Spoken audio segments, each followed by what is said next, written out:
This is the value of wrestling, the revolutionary force in wrestling podcasting.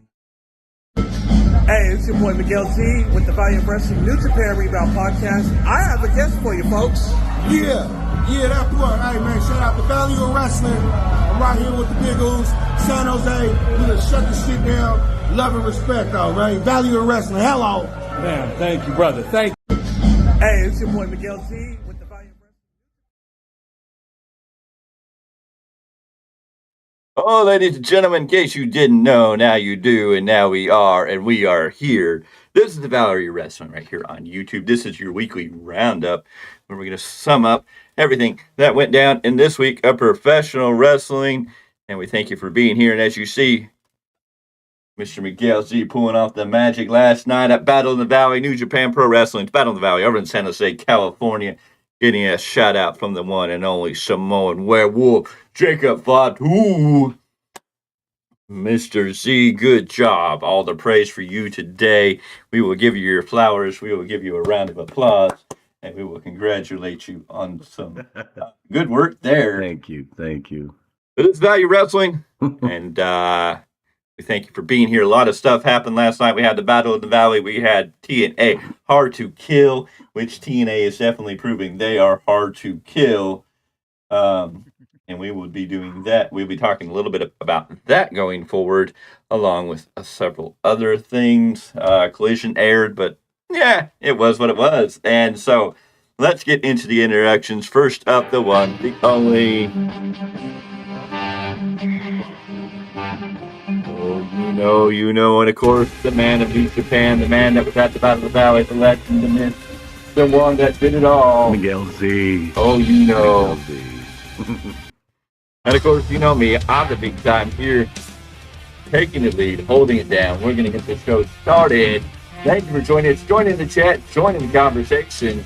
Tell us your opinion on what you've seen, what's going on. A lot of stuff to talk about. We're going to break it all down, but we're going to give the floor to the opening today. Because he's definitely earned it. We're going to give him his flowers. Mr. Miguel Z, give us your synopsis. Give us your overall opinion of the New Japan Pro Wrestling Battle in the Valley, San Jose, California. Big deal, big show. Give us your synopsis. Tell people why they need to watch on Tuesday. Give them a little taste. Give them a little, sample, but don't give them away the whole pie. I'm not going to give away the whole thing, but first off, folks, if you followed us last night, there was a lot of surprises that happened. The biggest one coming out of there was Jack Perry showing up and pretty much putting a beat down on one of your semi-top level stars, Shota Umino. So that was a great thing. The crowd was hyped up last night. They were very excited for everything. One of the last few shows that I've been to that the crowd was not quiet. I wonder why. But yeah, folks, if you catch me on Tuesday, on YouTube, when these boys drop it, I'll give you everything, the rundown, including the main event, which, good God, was killer, as Will Ospreay gets his flowers and his send-off from the stateside of New Japan. All right. So what was the experience like? Tell us about the crowd. What was it like being there in the live audience? I've never heard a crowd not die down. The crowd did not get burnt out. They were live for everything. The women's matches were top level, and the crowd was loving it. So yeah, it was unbelievable. Yes. And coming out of that, what do you feel some of the big moments were? What was everybody talking about as we were coming out of New Japan Pro Wrestling's Battle in the Valley? A lot of people were talking about Jack Perry. For obvious reasons, love him or hate him. Obviously, that entire crowd hated him. That was one of the big things. The other one was a lot of fans disappointed on Will Ospreay, and they know where he's heading and what might happen to him. That's all right. And tell us the story, because dying eyes want to know, and the cat's always, how did we come across Jacob Fatu? How did you make that special magical moment? How did you get us a shout out from this Samoan Werewolf, this motherfucking badass of a superstar that we can't wait to see hit maybe the American airwaves in some form or another? Hopefully not that one brand company because they don't seem to know how to play with their toys fairly. But man, there's two other companies that are definitely looking like they're shining bright after last night. Give us a little, tell us a story. I'm hanging with the kids, hanging with my boy. I'm sitting there. I stood up to stretch because obviously sitting there, in tight quarters for someone my size isn't that good. I took a look back. I said, "What's up?" I seen him, and I was like, "Look, crap." Went up to him, had a small little conversation, asked him if he would politely, give us a shout out, and he was like, "Yeah, it'll cost you a beer." You know what? Best $15 I ever spent. There you go. Miguel Z, ladies and gentlemen, making it happen, holding it down, representing at the New Japan Pro Wrestling Battle in the Valley in San Jose, California last night. It was a hit. It was a match. I think, you can do good wrestling in a small venue. When people say, oh, there wasn't a whole lot of people there because there was under 3,000 people if that thing was sold out. It wasn't a very big venue, but wrestling can be really good in a small venue. If you have a fired up crowd, I mean, I think WWE shows you that each and every week with NXT. That's not a very big crowd, but they know how to get those fans hyped. They're energized. And when you get all that, you can get really good wrestling, even in an intimate situation. You don't need tens of thousands of people like some other companies want to chase after. So, sounds like it was a great show. Sounds like it was a great moment. And we can't wait to see what else is going to happen. That coming out of, we were, before the start of the show, there was a lot of fans on their phone watching TNA. TNA. For that, because they were like, "Hey, we're gonna have to check this out once the show's done. I'm gonna have to go home and finish watching it." Oh shoot! And of course, me and Mr. Clarke were in our respective places watching several things. I was watching TNA Hard to Kill live while having an AEW Collision kind of just playing off on the other side here, just checking on it, because you never know what's going to happen. But man, Mr. Clarke, TNA Hard to Kill last night. I think TNA brought it. I think TNA says we are here. I think they said we are hard to kill. They don't care if you call them the cockroach of professional wrestling. They're like, we may be the cockroach, but we ain't dying. They had a beautiful opening package with the voice of Eric Gong voicing it, coming out, doing his best Triple H impression. I felt like a lot of people were tuning into him in his suit and shoes and the whole look. He was trying to be the Triple H of TNA.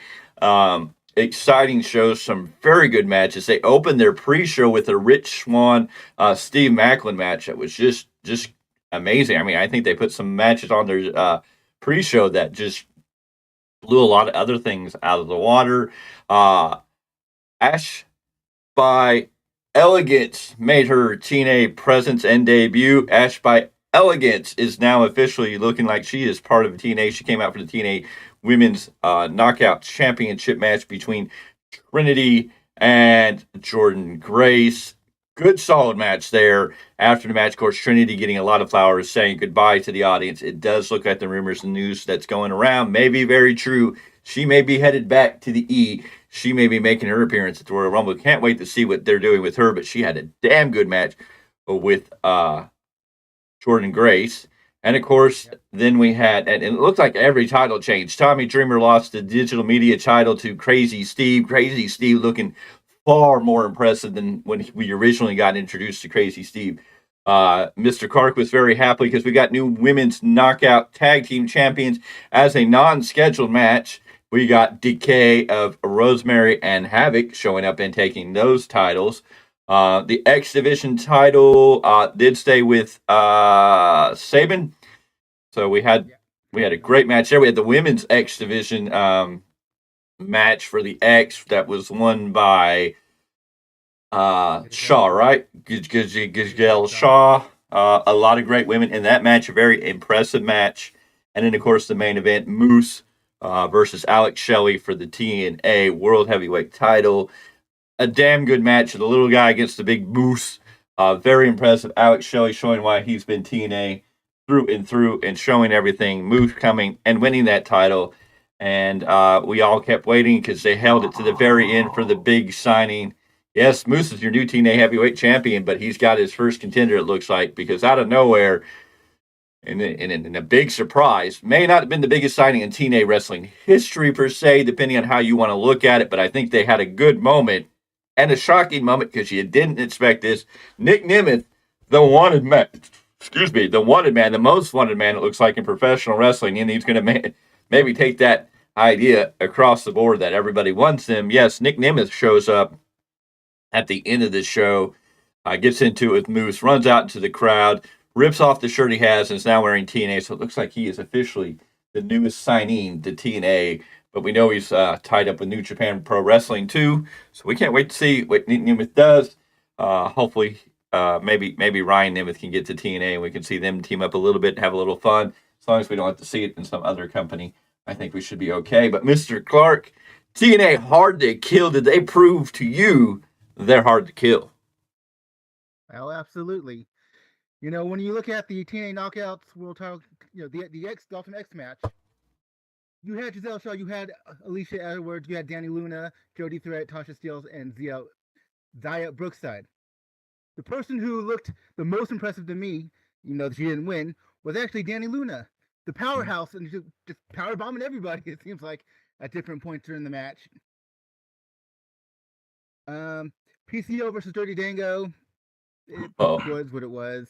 That which wound up into a tag match and with Rhino and what's his name, and then am I the only one here? Am I the only one here that's still like amped up that PCO's still going? Dude, I'm very proud of that fact. I mean, the fact that PCO came to Ring of Honor and eventually became a world champion there, eventually coming into I guess we can't call it TNA now since it's TNA. Yeah. And just everything he's done to be at the age he is and still working the way he works and as crazy. Okay. Yeah. There's a reason why he's called the French Canadian Frankenstein. Oh yeah, so, absolutely. It is crazy to see PCO and see what he's doing. And if you don't know, that is Carl Ole, who is former one half of the Mounties. Well, the Quebecers. Yeah, that's right. The Mountie, the Quebecers. Yeah, it's Ole. I mean, he was around in the early '90s. The WWE is a big name as part of the Mounties. He was sort of there for part of the Attitude Era, but never really made it over. But to come back with a whole different gimmick, from playing the Mountie to the Canadian pirate-esque character to playing this PCO is just, it's incredible. And given what it was, you weren't expecting a great banger of a match, but they started off and then the tag team match. And then we got Dirty Dango stealing John Cena's jorts and then I think making him glittery, and then, of course, you had the new and impressive look of Vladimir Kozlov. I forget what they call him in TNA now. Oleg Pudis. Yes. And he looking impressive, even looking more serious than he looked as Vladimir Kozlov, this beast of a man. You're kind of like, yeah, I don't want to cross him anytime soon. Holy smokes, like TNA, way to go. Oh, TNA brought it. They are standing on the big stage. They had a nice crowd that was hyped through there. The arena looked great. The ring, kind of New Japan style looking, and some esque. I forget what the other. I said another company too, but they definitely had that look. AAA. Yeah. They had a little bit of the AAA and a little bit of New Japan. And, of course, they announced, I guess, the Worlds Collide are now that TNA and AAA have a partnership. So I guess we're going to see more Lucha Libre wrestling. Which is weird because because Impact Wrestling, quote unquote, already had a partnership with AAA. But now that they're TNA, they kind of want to, I guess, re-extend this. Yeah. So that's what Marty Scurll was tweeting about. Okay, that makes sense now. So they have a partnership with AAA. Because he's working with AAA as we were right now, and he posted something earlier this morning. It was like, oh, maybe I should go knock on that door too. Yeah, that makes sense. So TNA started a new or reviewed or whatever you want to call it relationship with AAA last night. Made a big deal about it. Made a big promotion. And then we got the introduction of, if you're AEW fan, you've seen this guy flying around the arena, El Hijo del Vikingo. And he looks so much better here than he does on AEW. He felt more important, at least. So, I mean, he's as we know, he's the mega champion in AAA, which is the top singles belt. That's their world championship, basically. And when he's on AEW, he looks like a fool. Here, I wonder why. Here, even though he didn't win the X Division championship, he at least looked good going against Kushida and Chris Sabin. Oh, this match was incredible. Kushida, Vikingo, and Sabin had an awesome match. I mean, they tore down the house with all their stuff. And then later in the night, we had the, what was it, a 4-man tag match? We had the Rascals, ABC, who's the other team in there? I know. Grizzled Young Veterans. The Grizzled Young Veterans, and then the team, Mike Bailey and who? Mike Bailey, Mike Bailey and Laredo Kid. Laredo Kid. It was supposed to be somebody else. Trent Seven. It was supposed to be Trent Seven. But couldn't show up, and so we got Laredo Kid, another star of the AAA scene, showing up. And they looked impressive.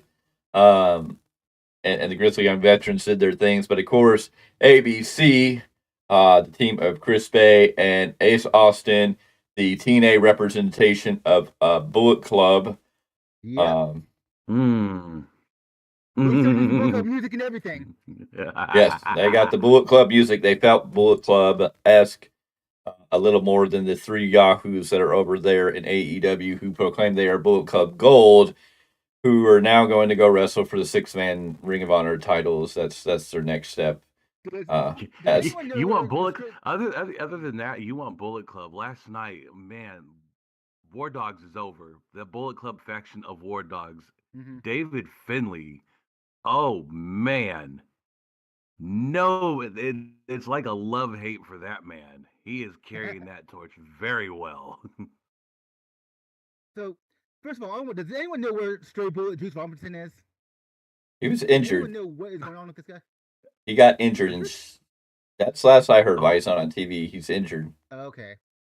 Now, to go on what you were saying about David Finlay, I had made a comment in our chat about when I was watching Juice Robinson and David Finlay in TNA as a face tag team. Mm-hmm. I was like, oh, really? I mean, I guess. I mean, Fin Juice. Finlay, yes, Fin Juice. Thank you. I mean, it's like David Finlay's, he's a skilled wrestler, etc. But as a character, I couldn't resonate.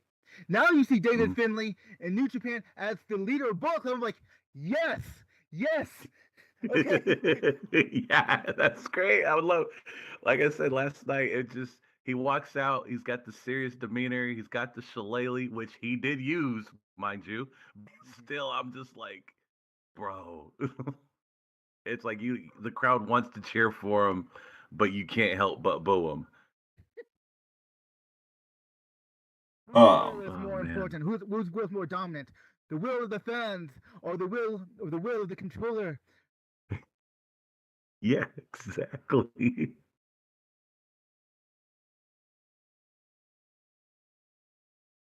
Man, talking about just TNA knocked it out of the park last night. I can't fathom this right now. I'm gonna have to watch it.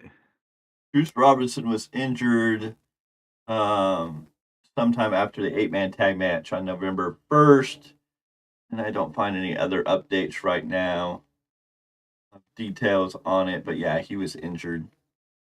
Like he's been missing for some time.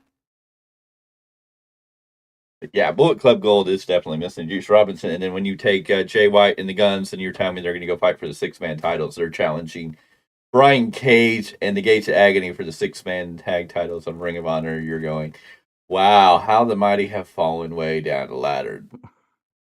No, they're worried about the 6-man tags and not worried about the devil. They came out to confront the devil and Adam Cole and his group, but now they're being regulated off to Ring of Honor.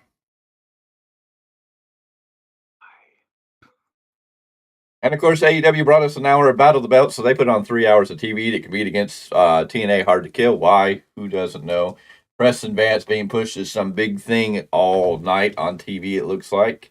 Going against Orange Cassidy. Of course, he lost in that. And then we got the Devil's Men, his henchmen. We got Roderick Strong with Matt Taven and Mike Bennett out there doing the same stuff they done before. They came out with chairs and sat and watched the match, and afterwards they confronted Orange Cassidy. So we're getting that story. Yay. I don't know what to get excited about. Here you go, Tony. This is your party favor. Whoop de do. TNA. I mean, everything killed Tony last night. I don't even know why he was trying. I guess that's why we got Hangman Adam Page against JD Drake and Adam Copeland against Lee Moriarty, and even Hook had to get on TV to get a match last night just to make him feel important for his match going next week. Because next week on Dynamite, Hook gets to go one-on-one with Samoa Joe for the AEW World Title because Hook is now 29-1, and he deserves a title match because that's how you book stuff. Which if you're going by record only, okay, sure, but the way they did, I'm just like. But who were those 20? Need to be a child killer. Is there really who did he face in those 29 matches? That's not if you're looking at records only, that doesn't matter. Yeah, but the big thing is, I know Tony Khan's talking about, well, is everybody okay with Jinder getting a world title match? I'm like, because Jinder's meaningless. Like, nobody cares about Jinder. Like, we're not even going to get upset that Jinder's there because he's not even worth the time to get upset. Jinder is this. Yeah. Jinder showed up. He got punked out by The Rock, had the moment. And WWE's like, hey, we'll give you a moment with Seth Rollins if you do this. They gave him a moment with Seth Rollins. He attacked Seth Rollins. The reason he's getting a title match is Seth Rollins is the defending champion and wants to beat up on Jinder for attacking him. They gave us a story. Is it a story we like? Is it a story to get excited about? Do we want to see Jinder do this? I think more people are excited now and more backing Jinder because Tony Khan went on a tailspin Twitter rant and made an ass of himself over it. So he may have hyped this match up a little more than it was originally. But I think most of us I love how we weren't the only ones ragging on Mr. Khan over there for everybody. Even Jim Cornette was like, even Bully Ray was like, you shouldn't have said anything. If you wanted to state the facts that Hook was 28-1 and he deserves a world title shot and left it at that and not made anything else, then that would have been one thing. But yes, everybody went off on him. But here's the thing when it comes down, and you guys can agree or disagree, we love Hook. We care about Hook. That's the major difference. Why is there an outrage? Because we're like, Hook's not ready. I'm sorry, he hasn't faced anybody on that main event level. He's going in there against Joe that you have made a dominant killer. Of course, Joe just does that on his own. I don't know if Tony Khan really helps him, but we just know Joe is a dominant killer. He just beat MJF, who was the longest reigning AEW World Champion. And so we know he's getting fed to Joe. So it's not like we're thinking there's no way you can believe that Hook's going to win this match or win the title. Maybe he wins. I don't know what kind of screw job we're going to get in this catastrophe. Will the in-ring work be good? Yes. I mean, Joe's going to carry Hook and make Hook look good, but we also know that there's only one way this match can go. This is a young kid that's still green. Joe should trounce this kid. Every move this kid should be, Joe should just be like, nah. I mean, we know how this match should be booked, so it's hard to just, I mean, there's a level of where you can, suspend your disbelief. I'm worried because he's so green. I'm worried if he does try to take a liberty, that boy might seriously get hurt. I don't know if Hook's going to take a liberty. I think Hook is fairly there. But my thing is, you can suspend your disbelief to a certain extent. But when you see this, you're like, yeah, the in-ring is, and like I always say, it's not necessarily the in-ring. Yes, these two can create a match. I'm sure Joe's going to make Hook look as good, but it's still for us to suspend disbelief and think Hook is some threat to Joe and that, Hook stands a chance to win and that this should be anything more than a quick squash to pretty much put Hook in his place. I don't know what you do, and this is the thing. I think Tony Khan's not understanding the outrage comes because we love Hook and know Hook's not ready for that moment. It's not his time. He hasn't faced enough people that make him feel like he's on the level of Samoa Joe, who's going to kill this man. Now, could Hook get there? Definitely, if you want to book him right. Just because he's had 29 wins against Joey Buttafuoco and Roman who knows, and Jimmy, needs to take a shower and, whoever. I mean, he hasn't really faced major. He teamed up with RVD, but RVD was, here for a splash of coffee and it's disappeared off into irrelevance. I mean, it's like, who is Hook face that really makes you feel like he can stand across the ring from Joe and you can suspend your disbelief enough to go, okay, there's a possibility. I can't even give you a 0.00001% of a possibility that Hook would even have a chance to beat Joe. Now, of course, it's wrestling. You can't say never, but I'm sorry. This is one time that I think you can pretty much list. That's never going to happen. Mr. Clarke, your thoughts on this? Catastrophe. This is just, I don't know. The fact that I keep putting the emphasis on why we're going to make Joe a child killer to tell you all the story of my opinion, period. Now, of course, I'm jesting because one, Hook is not a child. He's an illegal adult. But he is that young. He is that green. It is what it is. Well, he's going to look like a child next to Joe when he gets in the ring. I mean, it's the look is the other aspect to that. It's coming from my angle on this one. It's almost like you're putting Joe in there with a young boy. Like, it's horrible. Absolutely. Day one, just barely training in the dojo. Yeah. Yeah, you put him in there with a Noki, like, here you go. Yeah, it's not good. Getting stretched out. Yeah. It's bad, and then you have, and it's the way you booked it. Now you have Swerve and Hangman getting in there, and they should be challenging, and really the next person facing for that title should be Swerve. That's what you said. Throwing Hook in there just doesn't serve a purpose to.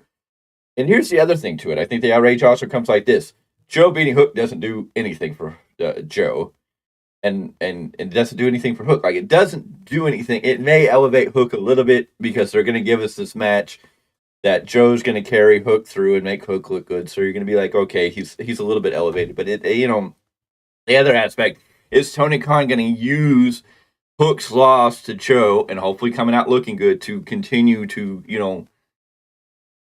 take Hook somewhere, or now. I'll answer that right now. No. Or is Hook going to disappear off TV with irrelevancy, and then we're going to forget about the fact that he faced Joe, and then he'll come back in a few weeks and.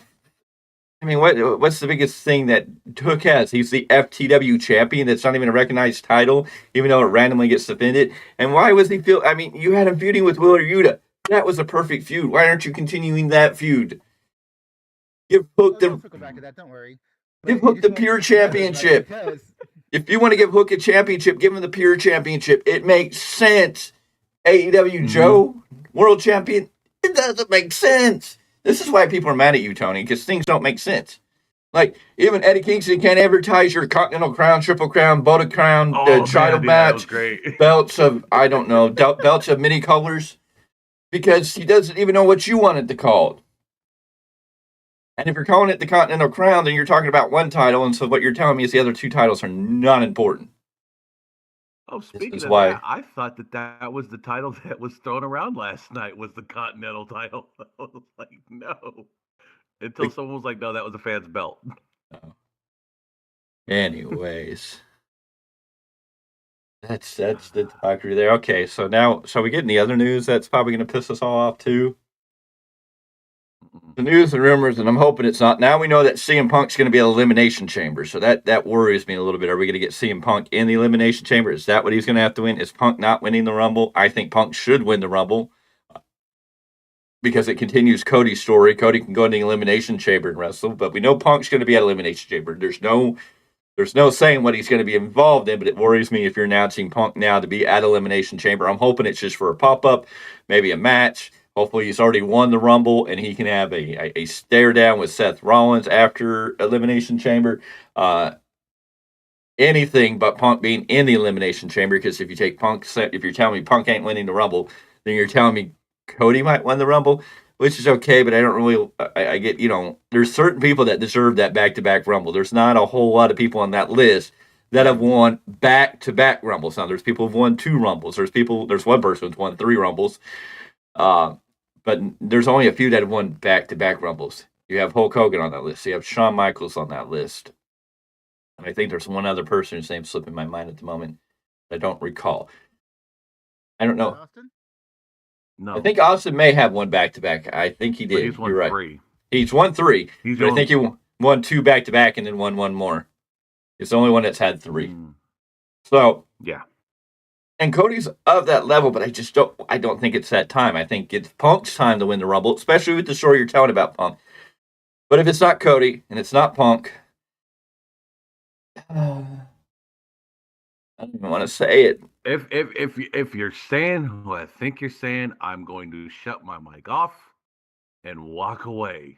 Well, you can walk away, and that's fine. But I'm telling you, it's what the news is. It's what we do here. We wrap up the news. We have to discuss this situation, whether we like it or not. But the fact of the matter that the big other news is that the possibility that we are going to, and why we're going to do it this way, and I hope it's not this way. It doesn't make sense, and I have more faith in Triple H. But again, I don't know how much power Triple H has overall. Is Vince got some say? Is this a higher up in TKO? Is TKO and Ari Emanuel looking at this going, we need this big name here? Spit an answer out? Huh? We got all this build. Can we spit an answer out on who we're talking about? Oh, we're getting there. I mean, anyways, the big news, the big talk is, The Rock possibly being in the Rumble, coming in late in the Rumble, possibly number 30 to win the Rumble so he can get his match against Roman at WrestleMania. And I mean, there's no reason The Rock needs to win the Rumble. He's just taken away from everybody else. Because, I mean, you could have anybody win this. The Rock already has a match with Roman Reigns, period. So I don't know why we need to talk about him winning the Royal Rumble in any common sense or any reason for him. Will it pop or will it turn him heel is my big concern. Could this be something that could get the fans to turn on The Rock? Are they going to be so happy that it's The Rock? Or are they going to be so like, again, we're getting somebody that's a super part-timer that's barely showing up that we know is going to go face Roman, which we want to see Roman and The Rock, but it's got to be in the right setting. I don't think you can piss off the fans. I, to be honest, have no clue how my fellow WWE fans will react as a whole. But the thing is, The Rock doesn't need the Royal Rumble. All he has to do is challenge Roman. That's it. Yeah. It's a very simple story. Well, he doesn't need the title involved. Well, that's what's scary, because that's what's scary. There should be no reason for it. So, if you're going to do Rock versus Roman at WrestleMania, if this is the story you're going to tell, and you're going to take the title off of Roman, who are you giving it to? Well, we know the obvious answer, but go ahead. Don't screw it up. It's going to be a screw up. Do you really? Who are you thinking? The only person that title should be dropped to is Cody. That's the fact. But the way they have the Rumble set up where anybody could win, and this is what worries me. Are they going to give the title to Randy? Is Randy going to pin LA Knight or AJ Styles so they don't actually pin Roman? So Roman doesn't actually lose it. So he doesn't actually have that loss, and then he can go against the Rock at Mania, and then we're going to have Randy versus Cody. You can't say, and with that's being said, you can't say that Roman's never been pinned, because the last time he was pinned before the record setting that he had, his own flesh and blood pinned him in the middle of the ring in that tag match. So he has been pinned, so they can't play that off. Well, he hasn't been pinned for the championship. Right, but you get what I'm saying. Like, he has been pinned, though. Yes, but they're going to play off in one-on-one situation. He has not been pinned. He didn't get pinned to lose the title, so he didn't lose his momentum. It's what you can see. There's a way that they're trying to protect him to take the title off of Roman, but not actually have Roman take the loss. It's more what I'm focusing on than the long-term thing. And it pisses me off because I'm like, I don't want to see Randy and Cody yet. Because it's like, it's too soon. Randy too early. Randy turning on Cody after WrestleMania makes sense, more fine, because you can see Randy wants revenge, wants the title. Cody's the guy with the belt. You came back and got all big while he was gone. Makes sense, but that's after. Cody needs that rub. Now, Roman's not advertised for Elimination Chamber, but Roman is going on Twitter advertising Elimination Chamber. So you can say, either we'll be played with, or Roman's just doing what WWE wants him to do and advertise the pay-per-view event. I don't know. Why Roman wouldn't be at Perth the first time a major pay-per-view in Australia that I can recall. Why wouldn't you have the big dog there? I don't know. I don't want to. He could be there just doing media. Yes. No, he could. He may not have a scheduled match, but he can always do a run-in. Go ahead. Well, I got a question too. Where does the Money in the Bank play into this too? Because we're still wondering if it's ever going to get cashed in. Hell, even just lose the damn thing. I say this is what happened. You have Becky or whoever you're going to have win the, well, maybe not Becky win the Rumble. It's Bailey may win the Rumble, but I don't know. Whoever faces Rhea at WrestleMania loses loses the title to whoever, and then I swear I think you should have Rhea take the briefcase from behind Damian Priest's back. I mean, hell, you've got the Rumble set up. Here's how I do the Rumble. I would have Cody Rhodes at number 1. I'd have CM Punk at number 2. You have them fighting for that first 2 minutes. Then you bring in the biggest man you possibly got. And I know a lot of people are probably going to boo this. You guys are probably going to cringe, but follow me on the story. You bring out Omos at number 3. So now you have Punk and Cody in there with Omos coming out at number 3. They've been fighting one another. Now they got this big motherfucker. So you have Cody and CM Punk work together to eliminate Omos. At number 4, you bring in JD McDonough. At number 5, you bring in Dominic Mysterio to balance out things. At number 6, you bring in Damian Priest. Number 7, you bring in Finn Balor. And number 8, you bring in R-Truth.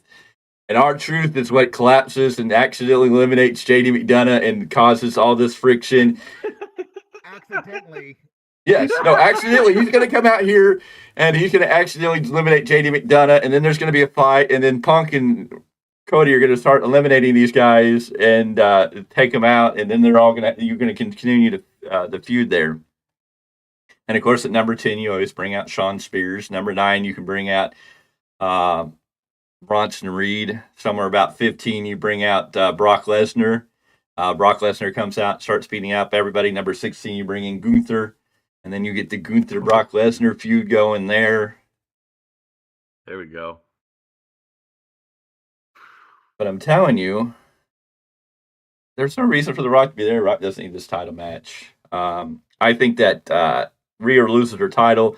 I think she steals the briefcase from Damian. Like one day, she's just like, he's setting it there and she just holds on to it. There's going to be some moment. I really feel that he's going to be the one guy that's either never going to cash in or it's going to get stolen, or we're going to find out that he's going to go in and they're going to open the briefcase and it's going to negate the match because the contract's not in there. There's just something through all the tales they've told that I just feel that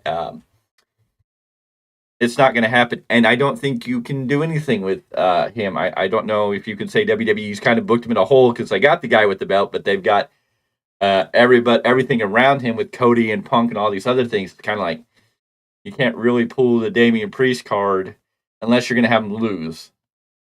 But I would suspect if he's going to lose, it's going to be because of something with an R-Truth or JD McDonough or the rest of Judgment Day.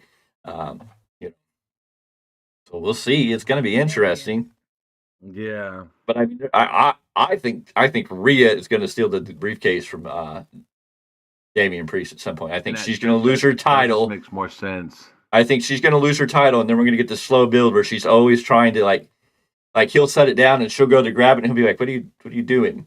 And somehow she's going to be able to use it to cash in. Is it legitimate? Is possession 9/10 of the owner? I don't know. We'll have to see. Well, there's never been any defined rules that never say that, the person who won it has to cash it in.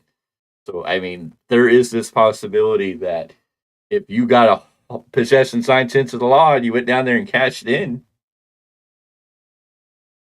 it could be interesting. I think it would be great. I think it would be hilarious if Rhea stole the briefcase from Damian. And then Damian comes in and costs her the title win. Like Dave, she runs down and puts it in, and Damian shows up like, "No, that was mine. What are you doing?" And then costs her the ability to win back her title. Hell, if she loses at Mania and then tries to use it to cash back in on the Raw after Mania, and then you can have a great moment. Yeah, I'll take it. I'll definitely take that. Mr. Clarke, you have anything to bring to the table this week? I was looking at something earlier. Hold on.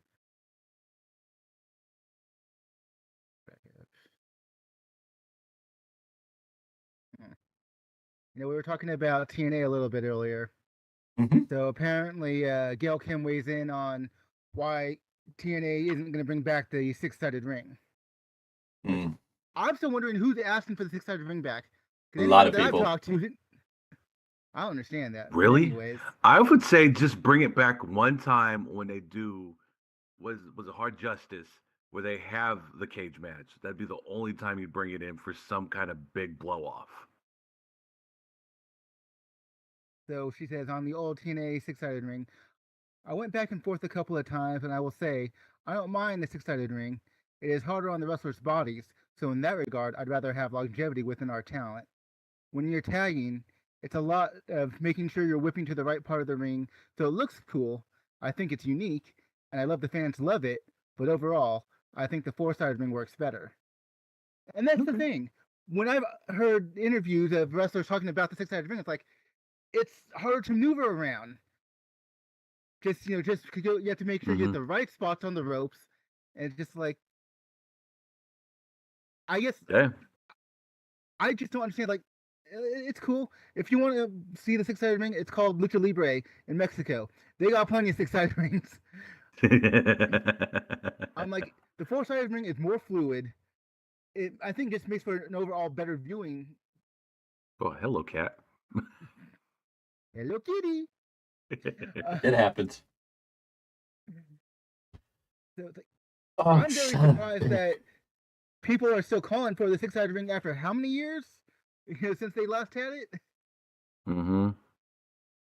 So, Battle of the Belts just happened yesterday, and we had the women's title, the AEW TBS title on the line. We had the international title on the line, and I forget what the other match was. Not that it was that important, but anyway, so Dynamite is being set up to be a huge Battle of the Belts in its own right. So this week on Dynamite, not only does Samoa Joe defend the AEW World Heavyweight Championship against Hook, we have Christian Cage going to defend the TNT title. Are you ready for this one? Against Dustin Rhodes, because they had a conversation on Collision. Good match, but we already know the result. And then the Ring of Honor six-man titles are going to be defended on Dynamite against the Gates of Agony and Brian Cage against Bullet Club Gold.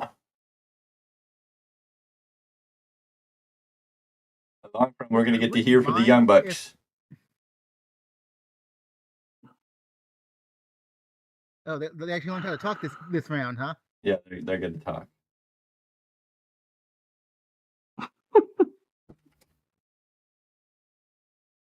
You do know this is going to be very hard for me to try to watch after last night. It was great. And I got to watch that. Yep, that's your Dynamite for this upcoming Wednesday. Exciting freaking stuff, right, guys? Yeah, I just had the greatest palate cleanser ever in one night, and then on Wednesday.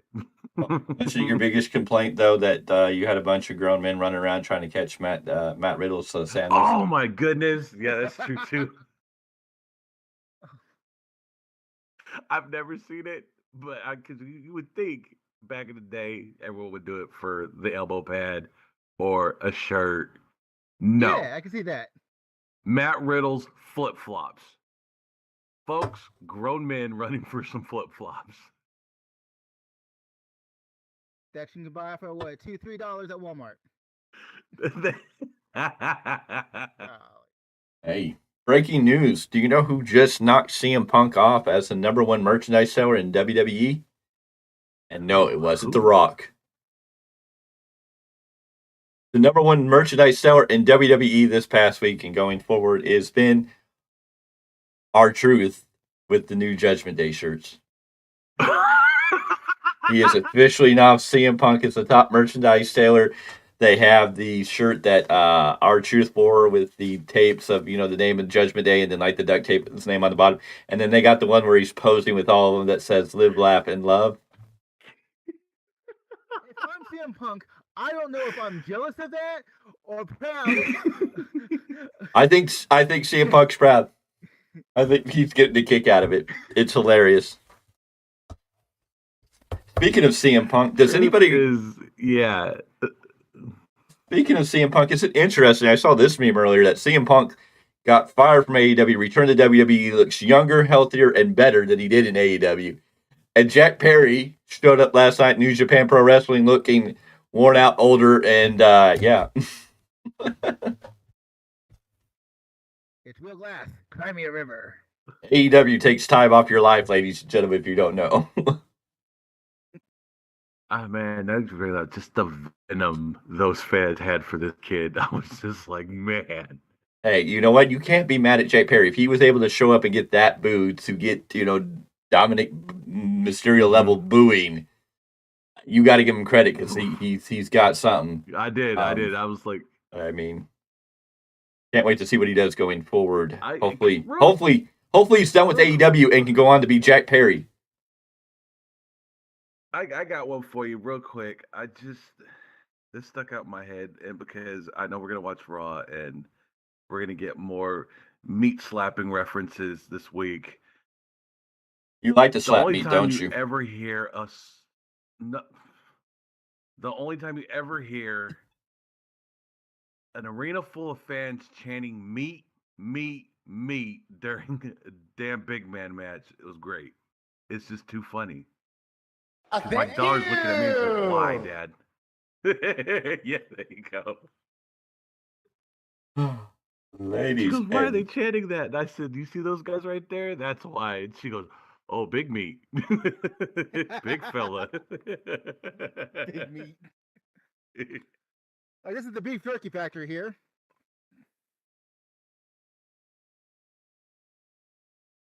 I did, Paul. I did like your Scott Norton reference. I was like, you know what? Now that you said that, oh, we forgot one of the most What I had important. said, Go ahead. for the folks at home, what I had said was, why does his Bad Dude Tito look like Scott Norton Jr.? We forgot to talk about another star that showed up in TNA Hard to Kill on the pre-show. Your favorite top Dada is now AJ Francis by his real name, showing up on TNA Hard to Kill in the pre-show. Of course, he's known as Dollar because he's making change. He was there with DJ Woo Kid or whatever the freaking Woo Kid was. AJ Francis was out there to introduce his new music video, and he got cut off by one of the greatest stars TNA has right now, Joe Hendry. And we got a music video, and we have a new champion. AJ Francis is now your Cheez-Its champion.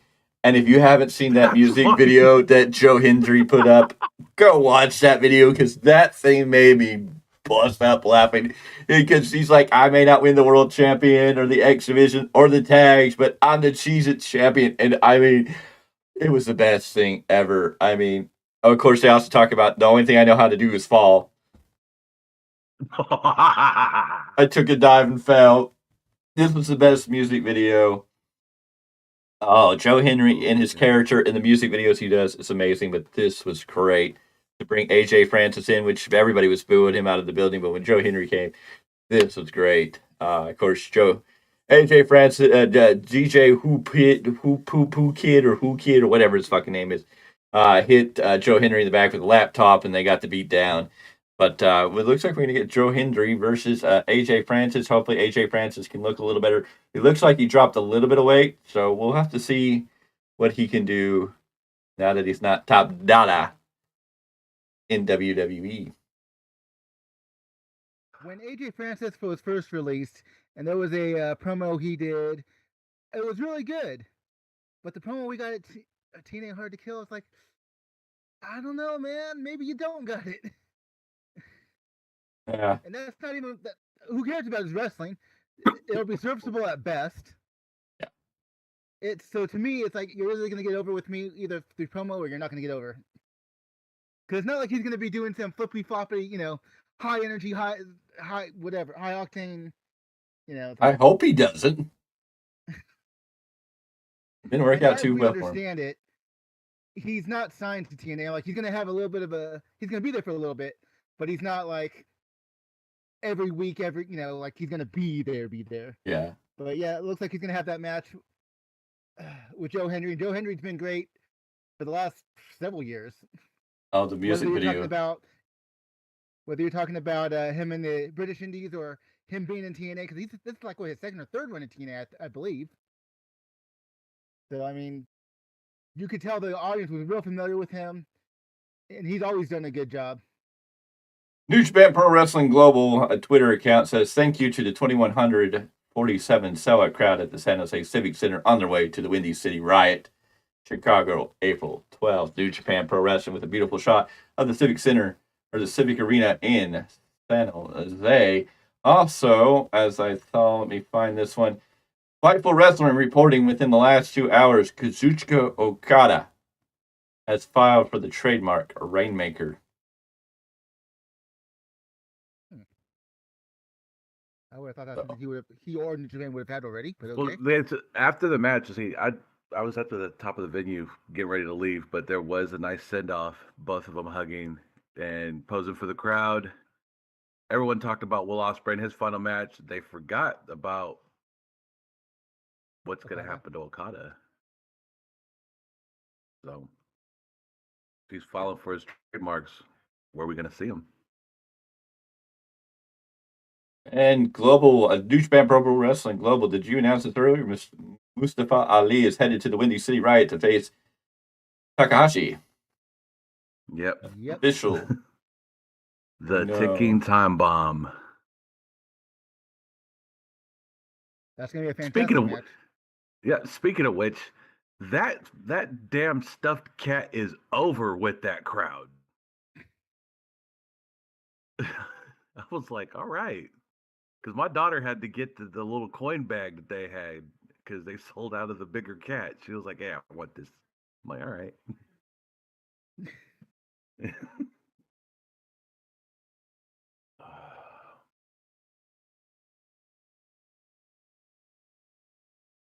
Oh, man. All right.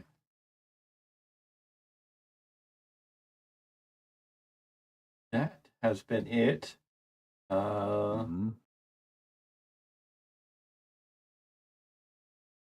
You know, hopefully this new towel behind me means something in the long run.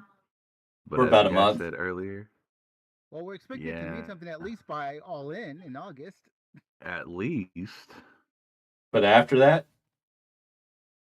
We'll see. Oh, you mean like the one on the bottom, too? I mean... That's one of those things where it's like, I understand if Jay White doesn't mean much to you if you're just an AEW fan, but damn it, that sign, Jay White still means something to me, damn it. It's still real to me. Yeah, these guys still mean something to me. No, and I get that, and these guys should mean something, and that's why I get upset with Tony Khan, because these guys, I mean, he's being regulated to the Ring of Honor 6-man titles that don't feel important, feels beneath where Jay White should be representing. Jay White should be out for blood with Adam Cole right now from everything that has been presented to me about Jay White. He shouldn't be going, okay, you did me dirty, but haha, you got me. I'm going to go over here and worry about some other titles than about going after Adam Cole and his group and tearing them apart limb from limb. This is the Jay White that was represented to me from in New Japan Pro Wrestling and leader of Bullet Club that was supposed to come over. We didn't get it. We've seen Will Ospreay in AEW. He's been great in ring. Officially being AEW, yeah, he'll probably win the title at All In. He'll have the title. Where we go from there, I don't know, but it's more for me what happens afterwards, after he loses the title. See, at this point, you have to look at AEW. If you are going to continue and enjoy anything from AEW, you have to look at it in ring only. Because obviously, the story ain't there. You cannot expect a half of what WWE does, storytelling-wise. Well, I'm not trying to expect that. I'm not expecting him to live up to WWE, but yes, I'm going to look at it in an analytic tone and hold Tony Khan accountable for what he brings to the project. Because that's what I'm here to do. I got no problem with that. But I'm saying, though, if you're going to enjoy it, I understand what you're saying from a job perspective, if you will. Yeah. But if you're going to enjoy it, I'm only really watching AEW to do this show and give AEW some representation, because I believe that Tony Khan has the capability. He has the star power. He could be something. I'm just waiting for him to show me that he can do it instead of doing what he's doing. And now he's got real competition. He's got real competition because TNA. He's either in the back fearing for his life, or he's wearing Tony Storm's hat and glasses. No, he can't be fearing for his life, because it's the safest place in wrestling. AEW is the safest of safe. They are more safe than safe. You can have your safe spaces in the safest of safe spaces in AEW, because they are safe from safe. That's how safe they are. They are safe from safe. It feels like a bad remix of Rob Zombie's White Zombie's More Human Than Human. More safe than the safest. Well, to quote my son, paint me green and call me Kermit if they're that safe. They are safer than you know. They are safer than Kermit can be safe, because Kermit's not that safe, but they are safe. You could get a hand injury from working with Kermit. So yes, AEW doesn't have stuff like that. They are safe. Besides, you never know what Kermit and Miss Piggy are doing, so.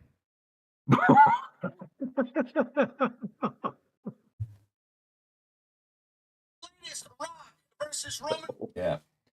Anyways, ladies and gentlemen, we thank you for being here. Are there any last comments you gentlemen want to make before we wrap up, close up, and get on to the rest I'll of the day? see you on Tuesday, folks. I'll see you on Tuesday. Make sure you're here. Ring that bell for notifications to be ready, because Tuesday will be the New Japan Weekly Rebound from Miguel Z, where he's going to break down everything that happened at this wonderful event that happened in San Jose, the Battle of the Valley, New Japan Pro Wrestling's Battle of the Valley, live from San Jose, California. Mr. Miguel Z was there live in person. He's going to tell you all about it, all the detail. It's going to be a good show, so make sure you tune in for that. Of course, me and Mr. Clarke will be back tomorrow night with Monday Night Raw, where we get the review Seth Rollins versus Jinder Mahal for the World Championship. Oh, no. We'll probably be raging deeply about it. Go. Hold on. Mr. Clarke wanted a dance party. There you go. Get the music going at least. All right. Anyways, ladies and gentlemen, we thank you for being here. We thank you for taking part of your taking time out of your busy day to join us, watch us, and if you're watching us later, we appreciate it. Always feel welcome to join in the conversation.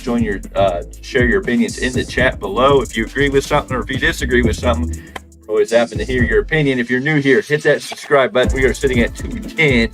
We are marching 1,000. We need each and every one of you to subscribe. Costs you absolutely nothing. All you have to do is hit that subscribe button to join the Value of Wrestling family. I didn't even notice this whole show. Mr. Miguel still has his number 4 from last show. Let's fix that up so it's no longer there. There you go.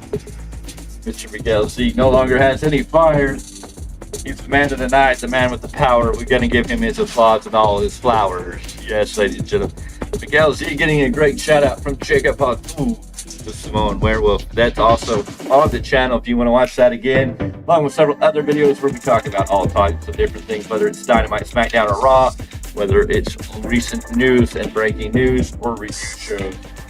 All of it's here. Check it out and stay tuned in. But until next time, we are la-di-da-di, addy-addy, and we will see you on the next one.